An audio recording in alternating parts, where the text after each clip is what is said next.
vamos a hablar de la última parte o de la última o del último bolo relacionado todo a lo que viene a ser la serie blanca, después de haber visto justamente lo que vienen a ser primero granulocitopenias y posteriormente las agranulocitopenias, que en un momento dado habíamos comentado que agranulocitopenia significa sin defensas. La parte más negativa o la parte mala, podríamos decirlo así, de la parte de las patologías de la serie blanca, viene a ser una patología lamentablemente muy dolorosa, muy penosa, porque definitivamente a ninguno de los médicos les gusta dar el diagnóstico de que su familiar o su paciente esté cursando con una enfermedad oncológica, ¿no? En esta oportunidad hablaremos netamente de lo que son las leucemias, tanto las leucemias agudas como las leucemias crónicas. Bien, si nosotros tenemos que recurrir netamente a lo que viene a ser definición, la leucemia no es más que una neoplasia clonal del tejido hematopoyético. Entonces, ¿qué quiere decir esto? Que definitivamente el problema se va a suscitar a nivel de lo que viene a ser el tejido hematopoyético, y si nosotros sabemos, el tejido hematopoyético no solamente lo constituye lo que es la médula ósea, sino que también existen otros órganos que están dentro de este sistema, ¿no? Como puede ser el vaso, el hígado, los ganglios linfáticos, etcétera, que los cuales se pueden ir dañando o pueden ser partícipes de este tipo de enfermedad. ¿Cuál es la característica real? Va a haber una proliferación que no va a poder ser regulada por el organismo de células atípicas que pueden ser de la serie mieloide o de la serie linfoide. Bien, entonces para nosotros esto es lamentablemente contraproducente a todos los elementos normales que tienen que estar presentes a este nivel, ¿no? Entonces, esta proliferación anormal, ¿bien? No solamente va a ser de glóbulos blancos, sino que también pueden ser de linfocitos o definitivamente que pueden ser de ambos, ¿no? Va a alterar primeramente, ¿cuál es una de las características? Va a alterar primeramente lo que es médula ósea, y a partir de producir una alteración a nivel de lo que es médula ósea, se va a diseminar a diferentes entonces órganos, como el cerebro, vaso, hígado, ganglios linfáticos, ¿no? Entonces, ¿qué es lo que va a producir? Primeramente, una proliferación desmesurada a nivel de lo que es la médula ósea, y posteriormente, cuando ya no exista cabida esta, va a haber entonces una diseminación. Si hablamos de la etiología, en la etiología tenemos que tomar en cuenta que pueden haber diferentes factores. No son los directos responsables, por si acaso, ¿no? Sin embargo, son los que van a predisponer a despertar en un terreno predispuesto a este tipo de enfermedad. ¿Qué quiere decir? Que yo definitivamente tengo que llegar a tener un terreno familiar predispuesto a procesos neoplásicos. Entonces, a partir de este terreno predispuesto, van a haber factores que van a hacer que esto se despierte y se desencadene la enfermedad. ¿Cuáles son estas? Las infecciones. Bien, especialmente infecciones producidas por los virus. Epstein-Barr, citomegalovirus, el citotrópico 1 o 2. Tenemos procesos neoplásicos directamente y la metástasis va a desencadenar igual una leucemia, problemas hormonales, radiación ionizante y tóxicos como derivados del petróleo. Si nosotros hacemos hincapié en las imágenes, ¿cuál es la principal característica para que yo empiece a pensar que estoy frente a esta enfermedad? Estas lesiones hemorrágicas, ¿no? Equimosis, petequias, púrpura, bueno, o hemorragias a nivel mucoso. Según la clasificación, vamos a clasificarlo desde diferentes puntos de vista. Podemos tomar en cuenta, uno, el tiempo de producción, y en estos podemos clasificarlos en agudos y crónicos. Podemos tomar en cuenta esta clasificación que está basado netamente en lo que es el recuento de glóbulos blancos circulando en el torrente sanguíneo, y así como también la presencia o no de células inmaduras, que para mí eso es lo más importante, ¿no? Entonces, de acuerdo a este tipo de aspectos, las leucemias se pueden clasificar en aleucémicas, en subleucémicas o definitivamente en las leucémicas. Cuando yo hablo de leucemia aleucémica, probablemente dentro de esta clasificación es la más complicada de poder hacer diagnóstico. ¿Por qué? Porque si nosotros hacemos un recuento a nivel de un laboratorio, el recuento de glóbulos blancos o leucocitos, si ustedes quieren, va a estar normal o inclusive puede encontrarse bajo y no vamos a encontrar circulando en sangre periférica lo que son las formas inmaduras. Por lo tanto, este tipo de laboratorios pueden llegar a pasar inclusive desapercibidos, estando inclusive con este tipo de enfermedad. Mientras que ya la subleucémica, si bien el recuento de leucocitos va a estar normal o bajo, de igual forma, pero ya existen células inmaduras circulando en el torrente sanguíneo. Y el hecho de encontrar estas células inmaduras, a mí ya me tiene que hacer sospechar ante la posibilidad de estar frente a este tipo de enfermedad. Y finalmente, la más fácil de diagnosticar, si vale el término, pero sin embargo nos tiene que traer también a la reflexión muchos aspectos porque puede estar ya en una etapa sumamente avanzada o complicada, sería la leucémica, ¿no? Esta leucémica se caracteriza porque va a haber el recuento de leucocitos sumamente elevados, la presencia de células inmaduras en sangre periférica, que quiere decir que yo con un simple laboratorio de sangre fácilmente puedo llegar a diagnosticar este tipo de enfermedad. Bien. Pues entonces, tomando en cuenta esta clasificación, también voy a necesitar los argumentos para poder hacer entonces el diagnóstico. Y dentro de estos tenemos, por ejemplo, la punción aspirativa de la médula ósea, la biopsia de la médula ósea. En el caso de la aleucémica, en caso de que yo siga sospechando, necesariamente tengo que llegar hasta la biopsia. Mientras que en la subleucémica y la leucémica, con un frotis de sangre periférica ya puedo hacer el diagnóstico y ahí se incluiría la punción aspirativa de médula ósea sin llegar a la biopsia, ¿no? Los cuales serían suficientes estudios como para poder entonces diagnosticar a este tipo de enfermedad. Tomando en cuenta la evolución, hemos dicho que puede ser agudas o que pueden ser crónicas. Y tomando en cuenta la célula que va a estar alterada, puede ser la serie linfocítica o la serie mieloide. Entonces, tomando en cuenta estos aspectos, podemos encontrar una leucemia linfocítica o una leucemia mielocítica o mieloide. Haciendo ese pequeño preámbulo, hablaremos o iniciaremos hablando lo que son la leucemia linfoide aguda. ¿Cuál es la característica de la leucemia linfoide aguda como tal? Primeramente, que esta proliferación de células anormales o células atípicas, si ustedes quieren, pertenecen a los linfocitos. Eso es lo importante. Por eso su nombre que se llama linfoide. Linfoide viene de linfocitos, por si acaso, ¿no? O si ustedes quieren, la proliferación de estas células anormales es a predominio de lo que son los linfoblastos. Pues entonces, si yo tengo dentro de lo que es el frotis de sangre periférica abundante cantidad de linfocitos atípicos, o si ustedes quieren, de linfoblastos, entonces la principal sospecha va a ser una leucemia linfoblástica o leucemia linfocítica. Si hacemos caso a la Asociación Británico-Americana, esta la puede clasificar en 3 estadios, ¿no? 1, 2 y 3, que definitivamente son las que nosotros nos van a ir determinando la gravedad de los cuadros, en qué situación nos encontramos y definitivamente cuál es el tratamiento que nosotros podemos proporcionar. ¿Cuál es el cuadro clínico con el cual va a venir su paciente? Primeramente, fiebre de origen prolongado. Y al margen de tener esta fiebre de origen prolongada, esto es lo más importante, las adenopatías. Por favor, toda leucemia linfocítica generalmente viene, si ustedes quieren, con infartación ganglionar o con linfadenopatías completamente generalizadas, ¿bien? Especialmente dependiendo del estadio en el cual se encuentra. Dicho de otra forma, ¿cuál es el signo patognomónico de la leucemia linfoide? Las adenopatías. A esto se suma, la fiebre de origen prolongada, los dolores óseos, dolores articulares, anemia de origen desconocido o anemia crónica, si ustedes quieren, y los cuadros de hemorragia. Pues entonces, si nosotros hacemos una triada, o en realidad una coartada, si ustedes quieren, que son adenopatías, fiebre, hemorragias y anemia, la principal sospecha tiene que ser una leucemia linfocítica.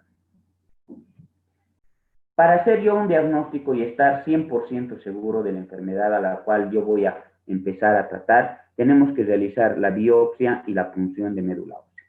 Y nosotros sabemos que en el resultado tiene que llegar a informarse de la siguiente forma. 30% igual o más del 30% de células atípicas de la serie linfoide o de la serie linfocítica. O dicho de otra forma, blastos linfoides igual o mayor al 30%. Pero para confirmar este tipo de aspectos, porque ya se han dado cuenta que muchas veces hasta el médico anátomo-patólogo termina equivocándose en sus diagnósticos, tenemos que recurrir a otro tipo de estudios, como viene a ser estudios de inmunología o biología molecular, para que de esta forma nosotros estemos 100% seguros del diagnóstico con el cual nos estamos encontrando. Una vez hecho este diagnóstico, habiendo comparado con el cuadro clínico y teniendo la seguridad de que se trata de una leucemia, tengo que proporcionar a mi paciente un tratamiento. ¿Y cuál es este tratamiento? Primeramente vamos a hacer el soporte. ¿A qué se refiere con hacer un soporte? Soporte hemodinámico. Este soporte hemodinámico que significa mejorar la concentración de plaquetas, mejorar la concentración de glóbulos rojos, e inclusive si mi paciente está con neutropenia febril, que ustedes ya muy bien saben a qué se refiere la neutropenia febril, tenemos que iniciar a hacer un tratamiento de esta naturaleza para que definitivamente mi paciente esté en las mejores condiciones antes de iniciar lo que viene a ser el tratamiento quimioterápico, ¿no? Que en realidad serían los tratamientos definitivos, ¿no? Quimioterapia o quimioterapia intratecal en sus diferentes fases. En caso de no tener una buena respuesta a este tratamiento, someter a mi paciente lamentablemente a lo que es el trasplante de la médula ósea, ¿no? Especialmente estamos hablando en pacientes con recaídas. Acá en el cuadro simplemente ustedes están viendo cómo se realiza o de qué lugares principalmente nosotros tenemos predilección como para realizar la función aspirativa de médula e inclusive la biopsia de médula, ¿no? Dos lugares diferentes que nosotros tenemos que llegar directamente a lo que viene a ser el hueso, especialmente los huesos planos, y con estos trócares o agujas, si ustedes quieren, introducir hasta lo que viene a ser la médula y lograr obtener una muestra respectiva para poder llevar a su análisis correspondiente. El otro tipo de aspectos viene a ser la leucemia mieloide aguda. Entonces, tenemos que vaciar nuestra mirada hacia el otro extremo. Si hemos hablado de linfocitos, ahora tenemos que hablar, si quieren ustedes, de glóbulos blancos, ¿no? A eso se refiere serie mieloide. Entonces, cuando yo hablo de leucemia mieloide, de igual forma, dice, ¿no?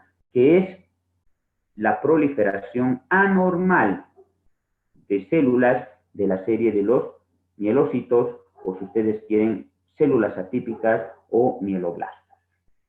¿Bien? Nuevamente recalcando, para que ustedes tengan un concepto cabal y no tengamos ninguna duda, cuando hablamos de mieloide, hablamos netamente de glóbulos blancos, y cuando hablamos de linfoide, hablamos de los linfocitos.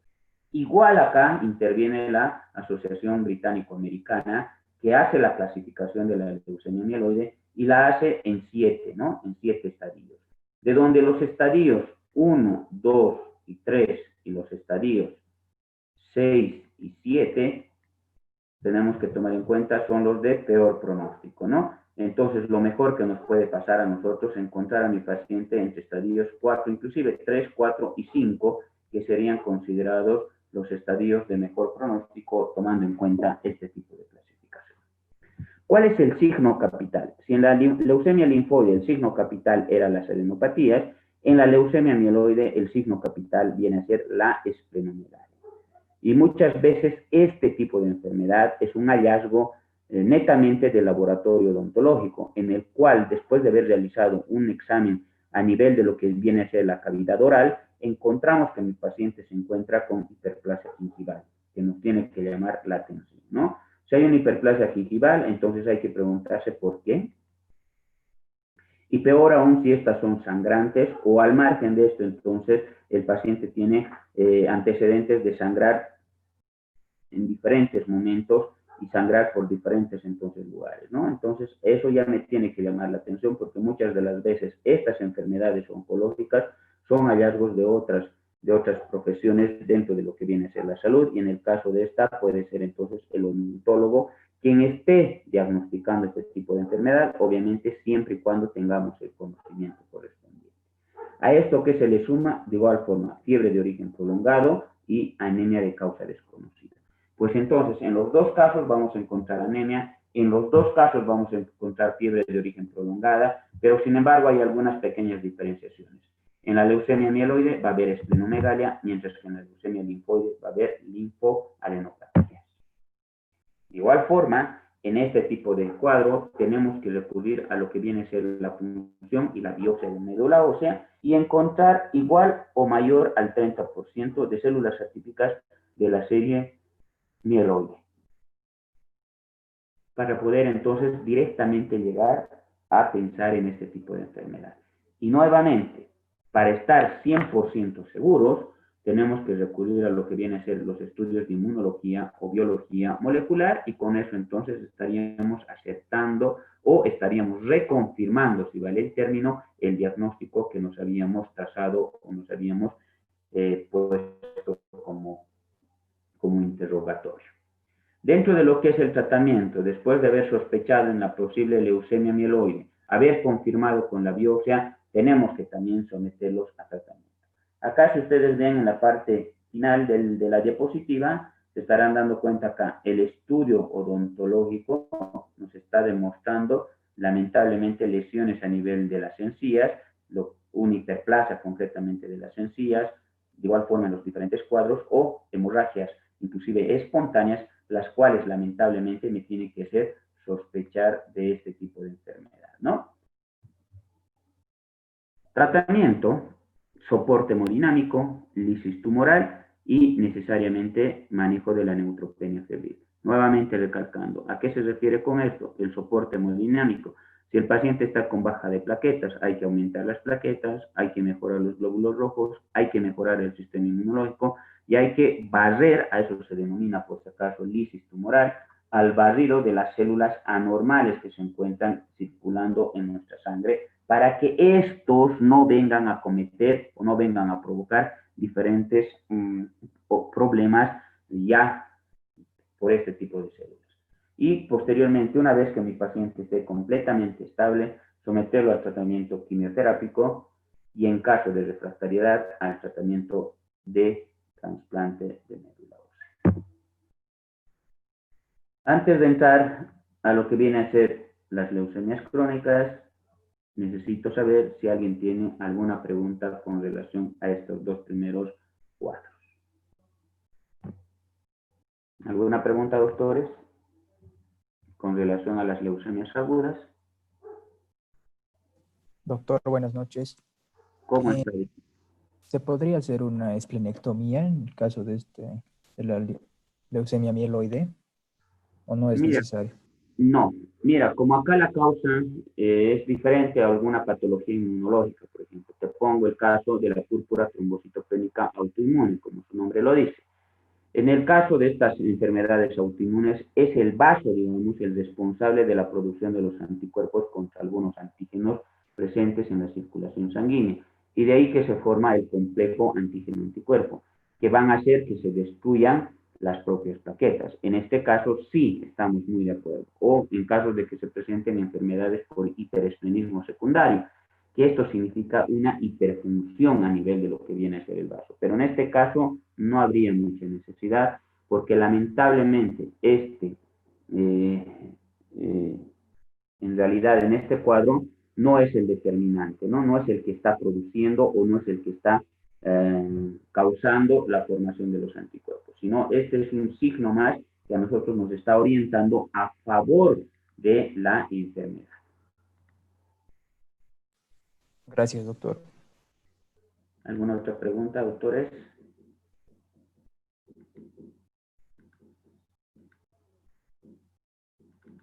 No sé si tienen alguna otra pregunta más antes de pasar al siguiente cuadro.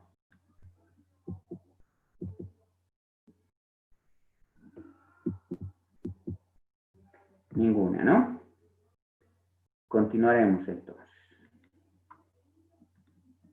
Pues entonces, al haber determinado la agudeza, entonces también tenemos que hablar de lo que viene a ser entonces la cronicidad. Pues en estas tienen algunas características particulares que a nosotros nos van a orientar a pensar en este tipo de posibilidad. Tomando en cuenta que muchas veces las leucemias crónicas son las que mejor pronóstico tienen, ¿no? ¿Por qué? Porque no van a ser tan descompensantes, ya que su organismo se va a ir adaptando a la enfermedad. Cuando hablamos de leucemia linfoide crónica, nuevamente tenemos que obtener el pensamiento relacionado a la leucemia aguda.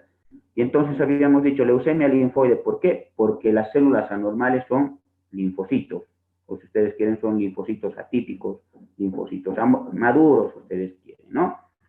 Pero en este caso es de producción crónica. En el anterior cuadro era agudo, lo cual me ponía en graves problemas. Nuevamente, ¿esto dónde se tiene que producir? Primeramente a nivel de lo que es médula ósea, y a partir de esta diseminación de médula ósea va a ir afectando los otros tejidos linfóides. Vaso, hígado, ganglio, cerebro, etc., ¿no? Una de las características de la leucemia linfoide crónica, doctores, es primeramente que el 90% de estos cuadros se presentan en personas mayores de 50 años. Entonces, en todas las personas mayores de los 50 años que se encuentren en un cuadro de leucemia, el primero en sospechar tiene que ser el tipo de linfocitos. Bien, y peor aún si este está viniendo a la consulta, como habíamos dicho que el signo patognomónico de la leucemia linfoide son las adenopatías. Entonces, nuevamente, persona mayor de 50 años con linfadenopatías, alta sospecha de leucemia, entonces mi primer diagnóstico sería leucemia linfoide crónica. A eso se suma también los otros dos signos y síntomas relacionados a la primera parte, como es fiebre de origen prolongada y una anemia de origen desconocido. Pero ¿cuál es la diferencia con relación a la aguda? En la aguda es rápidamente descompensante. El paciente empieza a presentar disnea, el paciente empieza a presentar otro tipo de complicaciones, mientras que en las leucemias linfoides los hallazgos pueden ser casuales inclusive, ¿no? Casual porque me hice un control normal y me encontraron células anormales. Me hice un control odontológico y me encontraron células anormales. Fui al médico porque me estaba doliendo una articulación y me encontraron que tengo una leucemia de tipo linfoide. O fui al médico porque tenía problemas articulares y definitivamente termino haciendo este tipo de diagnóstico. Nuevamente, ¿por qué se da esto? Porque el organismo en los casos crónicos produce mecanismos de adaptación. Bien, entonces no hay mucha diferencia con la anterior. La diferencia es que esto, el 90% son pacientes mayores de 50 años y lo demás del cuadro es similar a los agudos. Otra de las características diferentes con relación al cuadro agudo en el crónico es que tenemos dos tipos de sistemas para poder determinar el grado en el que se encuentre su paciente. Y tenemos el sistema de Wright y el sistema de Binet. ¿Cuál es la diferencia entre los dos? En Wright habla de supervivencia en meses, mientras que Binet habla de la supervivencia en años. Wright hace la clasificación en 5 estadios, mientras que Binet hace la clasificación solamente en 3 estadios.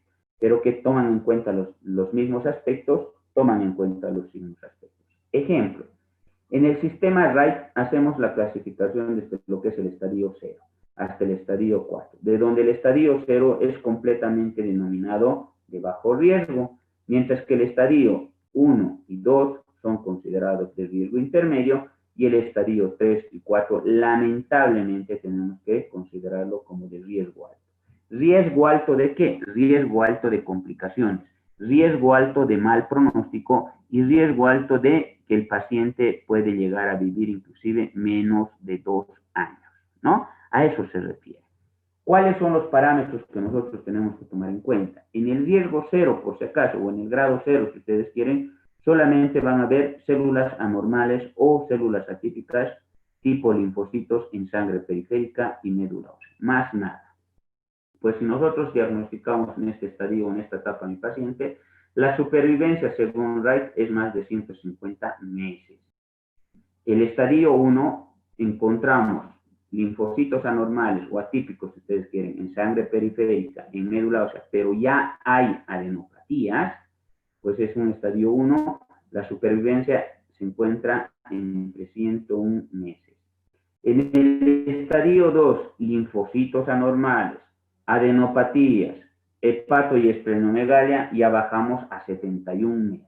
Hasta ahí es considerado como riesgo intermedio y todavía el pronóstico de mi paciente puede ser bueno. Mientras que ya en el estadio 3 y 4, como alguien muchas veces dice, ya no hay mucho que hacer con estos pacientes, es cuando lamentablemente no solo encontramos linfocitos atípicos, no solamente hay adenopatías, no solamente hay hepatoesplenomegalia, sino que ya también estamos comprometiendo a las otras células de la médula ósea, como son los glóbulos rojos. Vale decir que en el estadio 3 voy a encontrar además anemia y en el estadio 4 voy a encontrar trombocitos. Dicho de otra forma, y nuevamente decimos que estos últimos dos son considerados de riesgo alto y la supervivencia no es más a los 19 meses o menos de 2 años.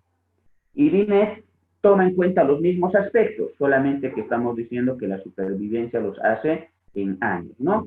Estadio y los clasifica solamente en 3. El estadio A, mayor a 7 años, que toma en cuenta linfocitos anormales, bien, pero estos linfocitos no tienen que pasar más de 3 áreas. A eso se refiere, algunas diferencias. El estadio B, tenemos linfocitos anormales diseminados, si ustedes quieren, ¿ya? Supervivencia menos de 5 años. El estadio C, linfocitos anormales diseminados en todo el organismo, anemia y más trombocitopenia, pues en estos casos me está significando que como ya he comprometido además las otras células, el pronóstico es sombrío porque la supervivencia está menor a los 2 años. ¿Qué tengo que hacer en estos? Confirmar. ¿Cómo voy a confirmar? De igual forma, a través de lo que es la punción y la biopsia. Bien, pero hay algo patognomónico también en este tipo de estudios. ¿Cuál es? Si nosotros nos empiezan a informar que hemos encontrado células en canasta o las famosas sombras de Kupres, entonces estoy hablando necesariamente de una leucemia linfoide crónica. ¿Qué quiere decir? Que encontrar estas células en canasta o las células de Kupres puede considerarse como patognomónico de la leucemia linfoide crónica. Bien, el tratamiento es similar al anterior, soporte hemodinámico, lisis tumoral, paciente de neutropenia febril y iniciamos haciendo lo que viene a ser el tratamiento quimioterápico, que podemos realizarlo quimioterapia sistémica acompañado de radioterapia y en casos de refractariedad, trasplante de médula ósea. ¿Con qué voy a iniciar el tratamiento de quimioterapia? Fludarabina, clorambucilo, bien, que estaríamos hablando de un esquema que es el 2-CDA o el famoso CHOP, ¿no? Que es el que más frecuentemente nosotros llegamos a utilizar. Eso es concerniente netamente a las leucemias linfoide crónicas. Y la leucemia mieloide crónica, la característica de igual forma va a ser, pues, que se van a presentar también en personas mayores.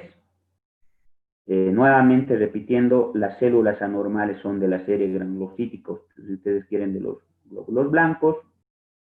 Van a iniciar infiltrando órganos hematopoyéticos, principalmente la médula ósea, y se disemina a partir de esta, y posteriormente la diseminación la va a realizar a todos los órganos no hematopoyéticos.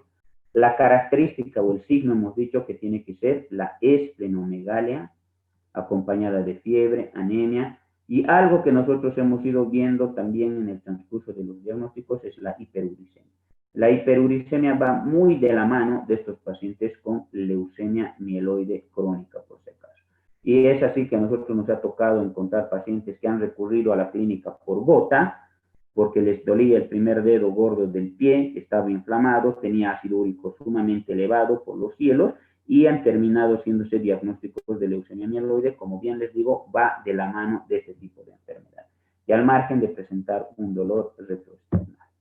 También se realiza la punción y la biopsia. Lo que vamos a encontrar generalmente en las leucemias mieloides siempre van a ser crónicas, por si acaso. Estamos hablando de encontrar lo que es la hiperleucocitosis, bien, y algo patognomónico de igual forma, similar a las células en canasta, bien, o las células Kupres. En este caso encontramos el cromosoma de Filadelfia o el T922, que es sinónimo de cromosoma de Filadelfia, y lo cual nos estaría confirmando casi en el 100% la posibilidad de una leucemia de estas características. 3 fases tiene la leucemia mieloide crónica. 1, la fase crónica como tal, la acelerada y la blástica. La peor, podríamos hablar de la blástica, porque aquí existe una gran diseminación, lamentablemente, de estas células blancas que van a irse a, inclusive, proporcionar obstrucciones de los vasos sanguíneos, y estos pacientes inclusive son considerados como pacientes con sangre blanca, ¿no? ¿Por qué? Porque están completamente invadidos de glóbulos blancos. El tratamiento, igual, soporte hemodinámico, lisis tumoral, manejo del paciente con neutropenia febril, hasta iniciar el tratamiento quimioterápico, que es un poquitito más fácil, se podría decir. Iniciamos nosotros con lo que es hidroxiurea para poderles someter al tratamiento con el famoso imatinib, que es lo que les costaría, si vale el término, porque el imatinib no es barato, ¿no? Es un anticuerpo monoclonal de última generación que nos ayuda en el tratamiento de este tipo de enfermedad.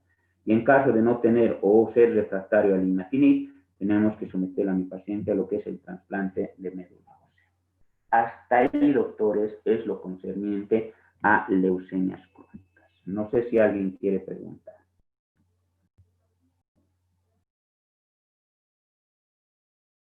¿Ninguna pregunta, doctores? Doctor, ¿hay la posibilidad de que coexistan los dos tipos de leucemias, mieloide y linfoide, en un mismo paciente? Lamentablemente le tengo que decir sí, doctora, bifenotípica. Es raro, pero definitivamente en el transcurso de la experiencia hemos ido encontrando este tipo de aspectos. No debería ser frecuente, en realidad no es frecuente, pero nuevamente recalcando, en medicina 2 más 2 no es 4, ¿no? Puede ser 3 o puede ser 6, y puede ocurrir. Bien, ¿alguna otra pregunta? Doctor, sobre la esperanza de vida en las personas que proceden al trasplante, ¿es reducida o puede llevar una calidad de vida normal? También mucho va a depender del estadio en el que se encuentre, ¿no? Si, por ejemplo, te encuentras en un estadio temprano, es una calidad de vida normal. En realidad es igual que el trasplante del riñón. Si vos tienes los cuidados correspondientes para que no exista un rechazo, que es lo más importante, y una sobreinfección, la calidad de vida de tu paciente es normal, similar a una persona normal. Depende solamente de los cuidados. A ver, ¿a qué me refiero con los cuidados? De decirle, por ejemplo, señora, usted no puede estar expuesta a problemas virales, o no puede estar expuesta a radiación, o no me puede utilizar, o no puede hacer trabajos relacionados a derivados del petróleo, a todos los factores que habíamos determinado que pueden ser los desencadenantes, ¿no? Con todos esos cuidados, entonces sí, una vida normal, con ningún otro tipo de aspecto. Bien, ¿alguna otra pregunta, doctores?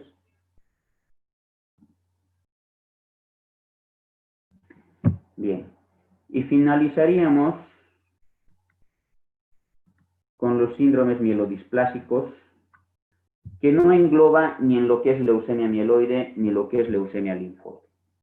Es una hemopatía adquirida que se va a caracterizar por citopenia. O sea, ¿qué quiere decir más concretamente?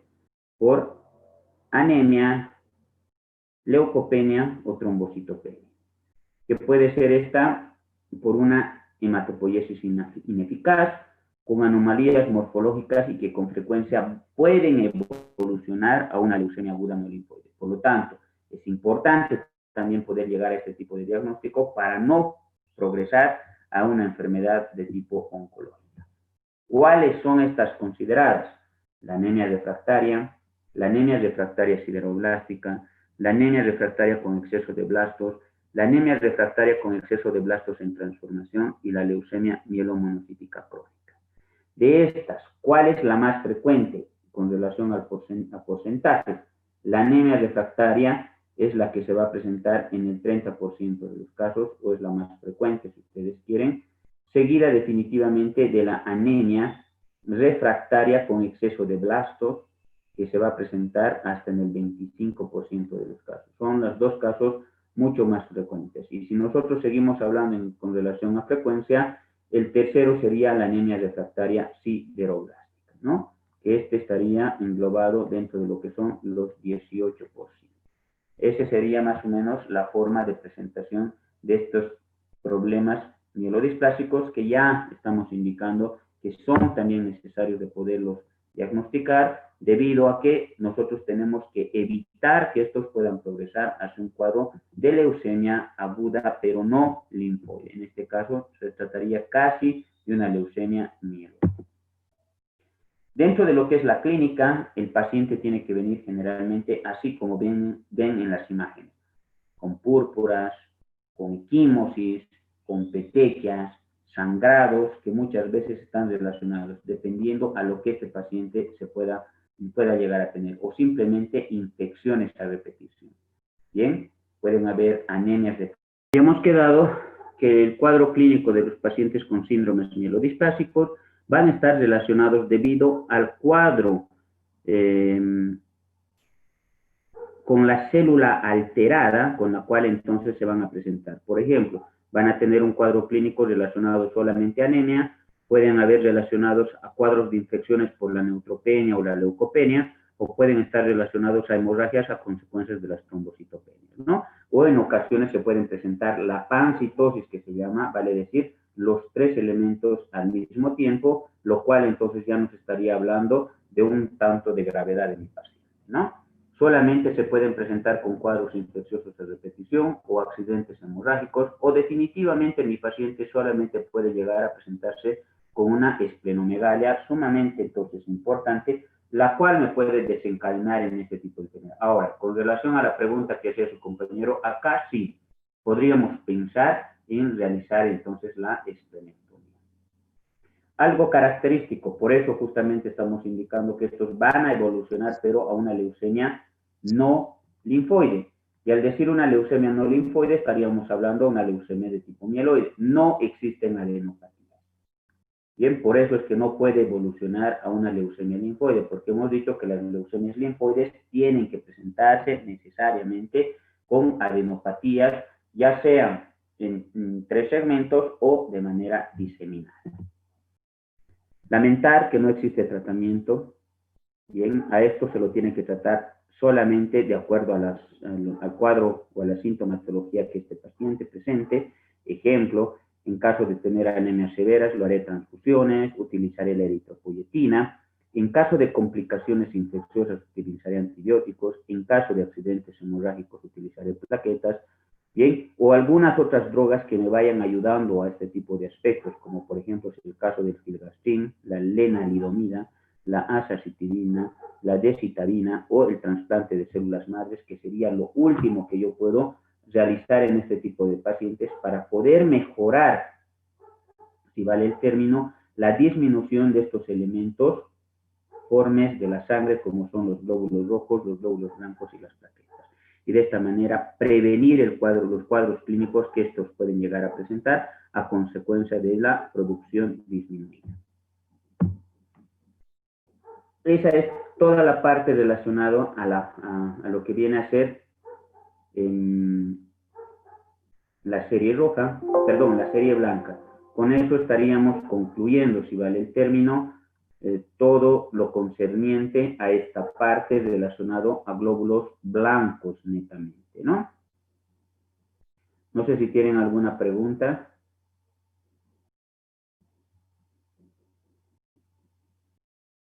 ¿Alguna pregunta, doctores?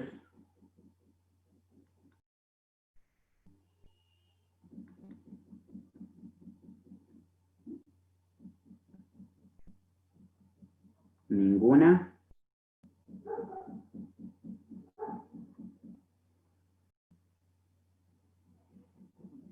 Bien. Vamos a entrar a lo que son entonces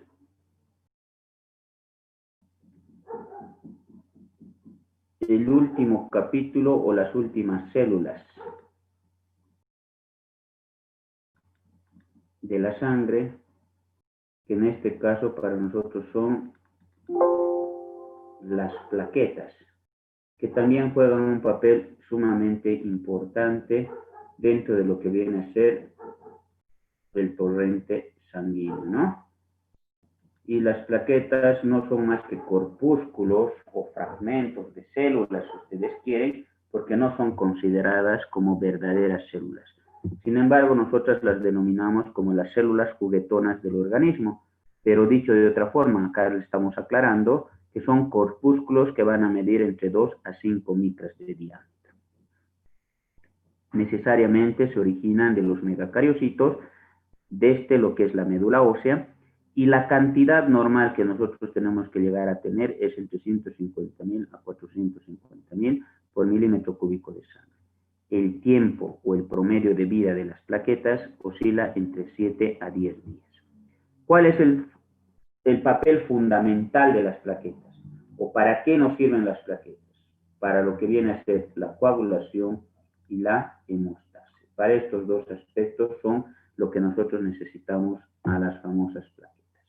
¿Cuál es la estructura de la plaqueta? Tiene una estructura, como todas las células, normal y una ultraestructura, ¿no? Que va a tener otro tipo de composición. La estructura normal de la plaqueta se la puede determinar a través de lo que es el microscopio de luz, un microscopio normal, y las plaquetas se van a apreciar como pequeños corpúsculos que van a tener diferentes formas, ovales, cruciformes, redondas, si ustedes quieren.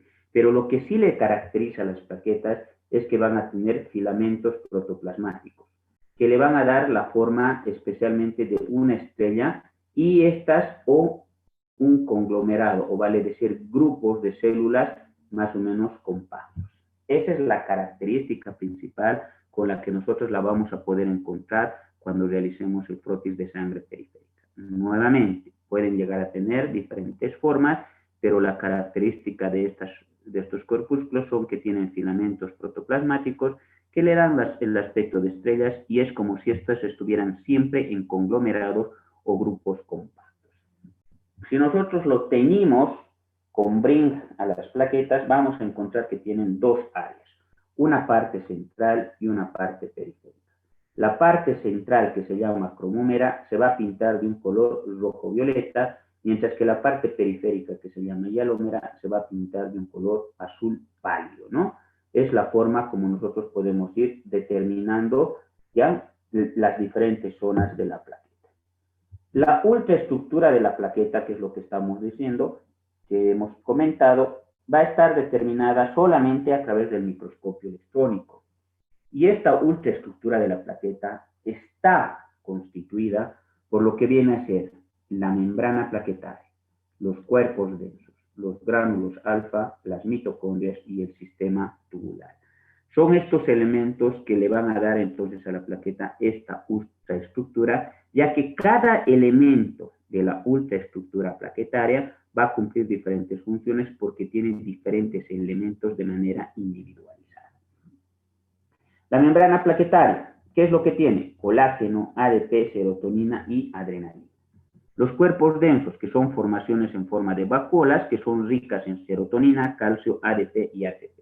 Dicho de otra forma, los cuerpos densos son los que van a generar la energía para la función de este corpúsculo o de este tipo de células.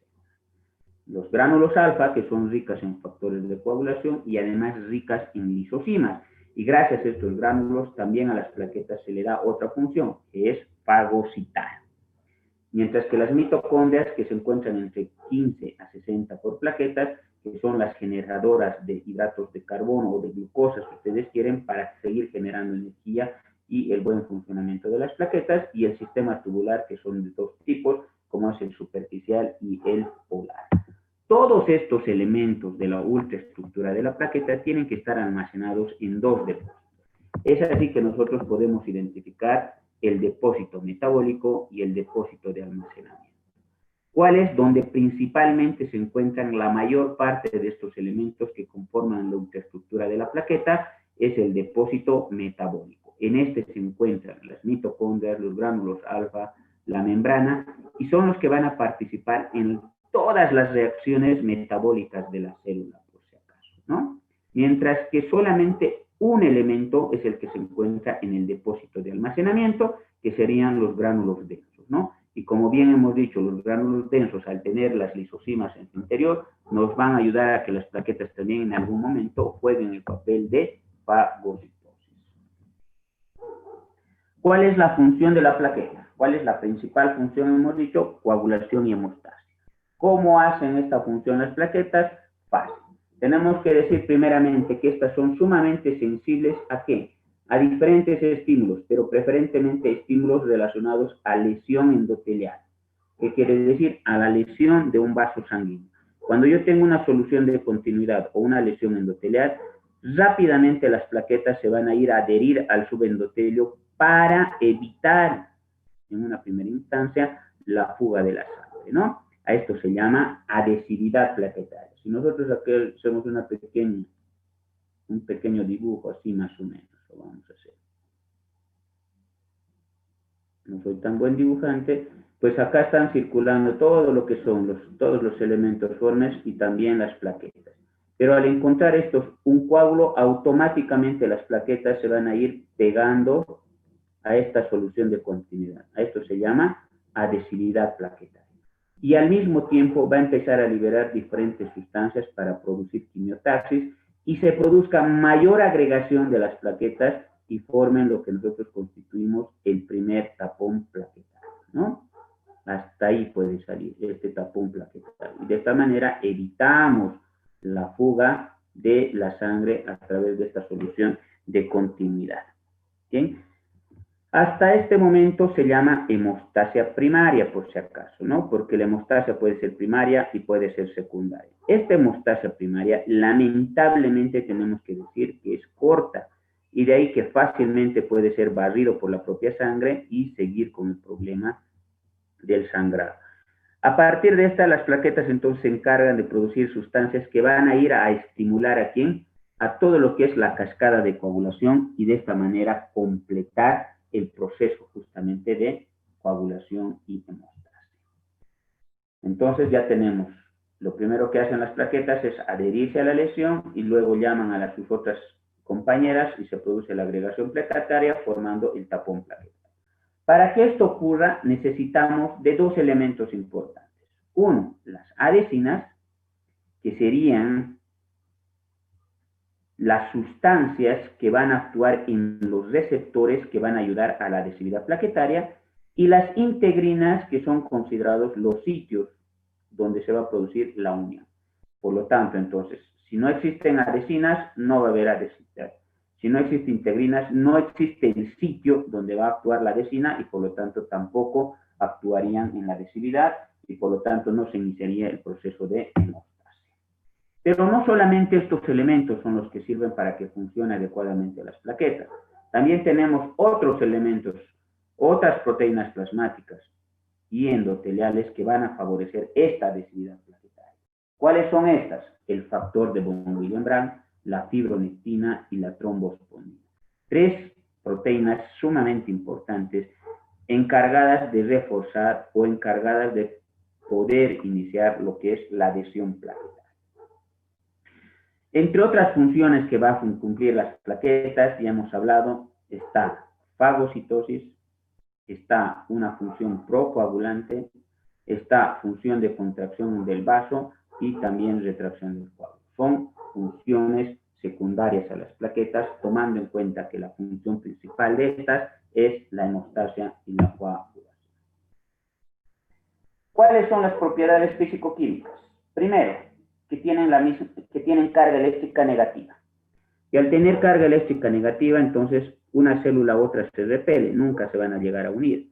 ¿Por qué? Porque esto sería catastrófico, ¿no? En caso de que se pudieran unir, debido a que pueden iniciar el proceso de coagulación y hemostasia, formar trombos o coágulos, si ustedes quieren, en el interior del vaso sanguíneo y proporcionar diferentes catástrofes. Por lo tanto, entonces, gracias a la naturaleza, que estas células tienen carga eléctrica negativa y por lo tanto solamente se van a activar y se van a unir entre sí cuando existe una solución de continuidad. Posee dos proteínas que le van a ayudar a cumplir con estas funciones específicas de las plaquetas. ¿Cuáles son estas?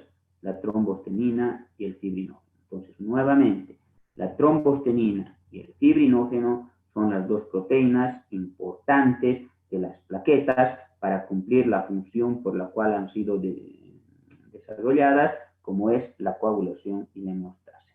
¿Y quiénes son las proteínas encargadas o que favorecen la adhesividad plaquetaria? Las adhesinas y las integrinas, que son diferentes, por si acaso.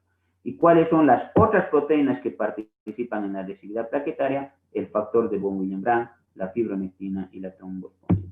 Elementos, doctores, que no podemos llegar a confundir porque son muchas veces preguntas de examen. ¿Cuáles pueden ser las anomalías o las alteraciones con relación a las plaquetas? Las trombocitopatías. Y al hablar de trombocitopatías, estamos hablando de alteraciones, ya sea en la función o en el recuento de las plaquetas. Desde todo punto de vista, cualquier alteración que se suscite a nivel de las plaquetas, ya sea por alteración de su función o ya sea por exceso o por disminución en la producción, el común denominador va a ser las hemorragias. O sea, ¿qué quiere decir? Que siempre va a haber hemorragia cuando exista alguna alteración en las plaquetas. ¿Y cuáles son estas trombocitopatías que podemos ir mencionando? Son tres. La trombocitopenia, la trombocitosis y los trastornos funcionales o trastornos cualitativos. ¿Bien? La trombocitopenia, su nombre lo dice. Trombocitopenia, disminución de la cantidad de plaquetas que se encuentran por debajo del valor inferior normal recomendado, que es 150.000 células por milímetro cúbico. Todo lo que se encuentre por debajo de 150.000 se lo considera como trombocitopenia.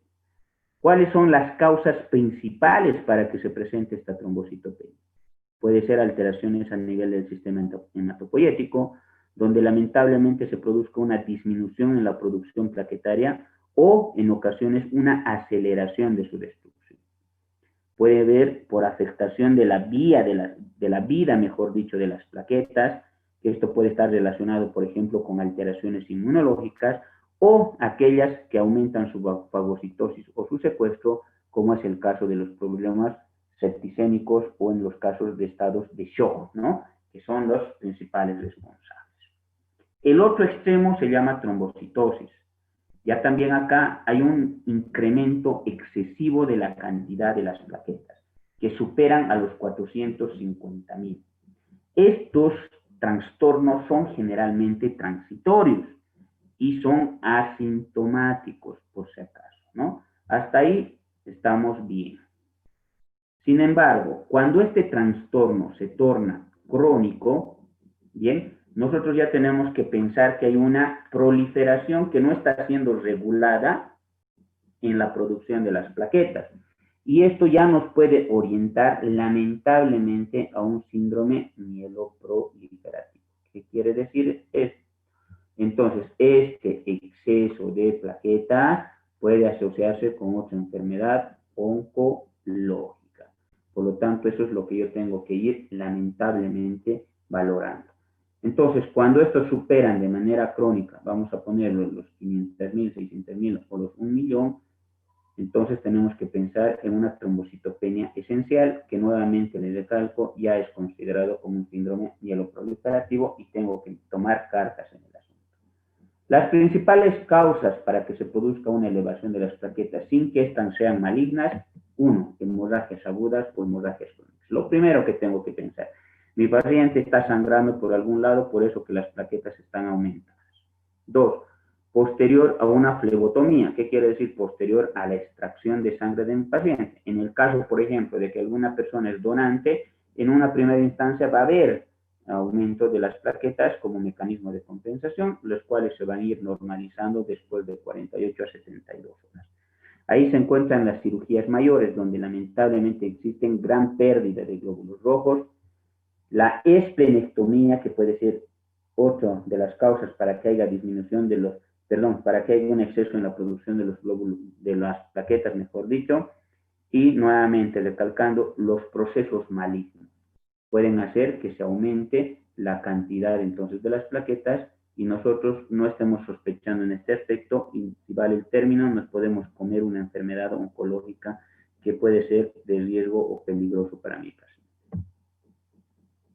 Y finalmente tenemos a los defectos cualitativos o alteraciones en la función de las plaquetas. ¿Cuáles son estas?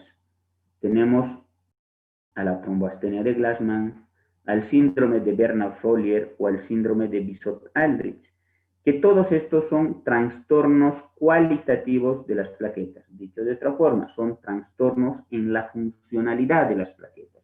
Acá nada tiene que ver, por si acaso, el número. No es que se encuentre el número aumentado o que se encuentre las plaquetas en número disminuido. Acá el problema es netamente de que de nada le sirve tener una cantidad normal de plaquetas cuando estas no están funcionando de manera adecuada.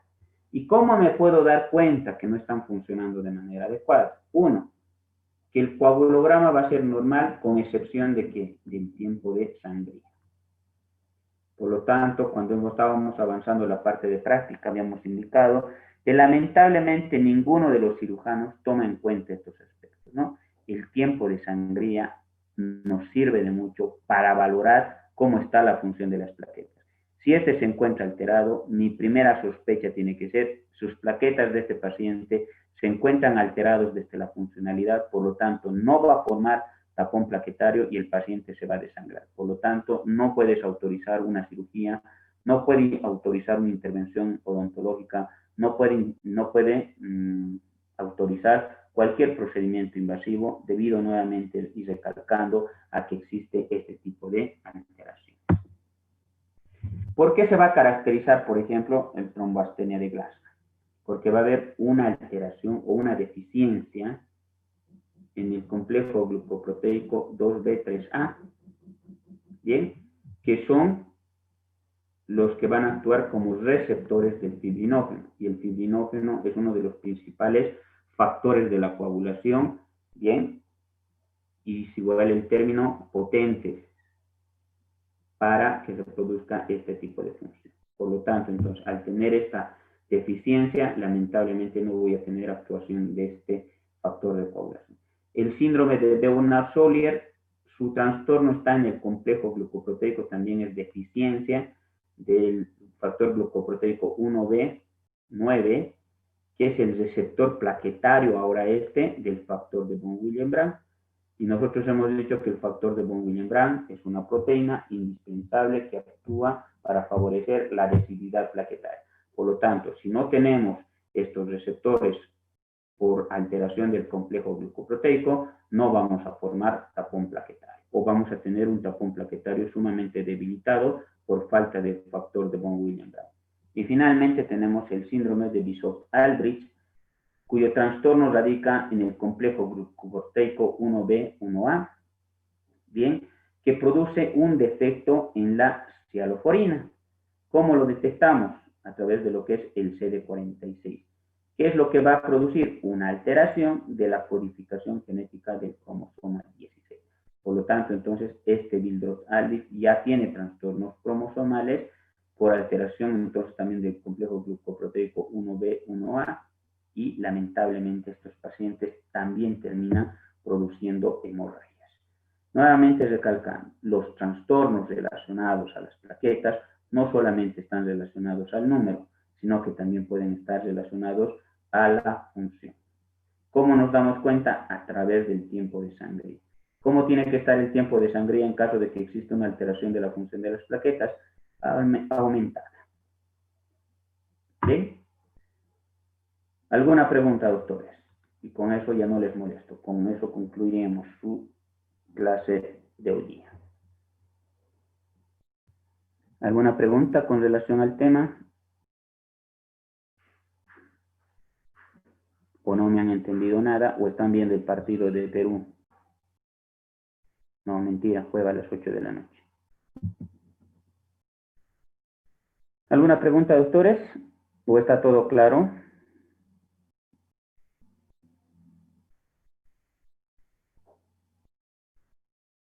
Hola. Todo claro, doctor. Bien. Bueno, si no hay más preguntas, les dejo descansar. Probablemente tuvieron un día pesado y nos estaríamos encontrando. Sus compañeros creo que comentaron que quedaron directamente a hacer clases los martes a partir de las 6 de la tarde.